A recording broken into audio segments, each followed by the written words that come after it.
So, pag makita nyo rin tong very green dito, ito ay tinanim ko noong birthday ng pangalawang anak ko, June 5. So, yan. So, every birthday or special occasions na alam kong importante sa akin ay nagtatanim ako. Yan.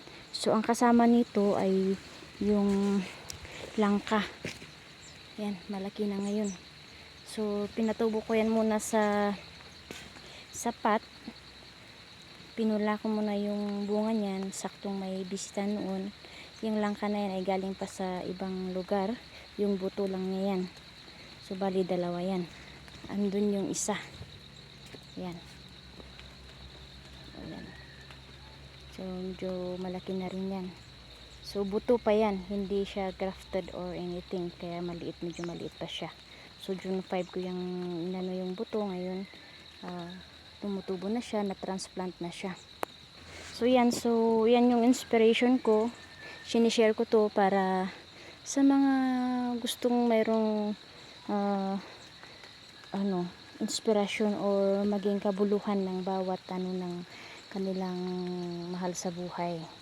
So ugali ko po talagang nagtatanim at natutunan ko to sa tatay ko noon. So bago pa lang noong sinisimulan pa lang itong improvein, kubo-kubo pa yan noon. Yung mangga na yan ay noong buntis po ako, tinanim ko siya noong pinanganak ko yung panganay kong anak. So namunga na yan. So marami pa. So it almost 8 years ngayon lang naman ako makakapagtanim kasi pumunta ako sa ibang lugar para magtrabaho. So ngayon na nandito na naman ako sa bahay namin. So simulan ko ulit magtanim-tanim kong ng ano-ano dito sa aming backyard. Yan. So yan, noong birthday ni Mother Mary, yung dragon fruit. Yan.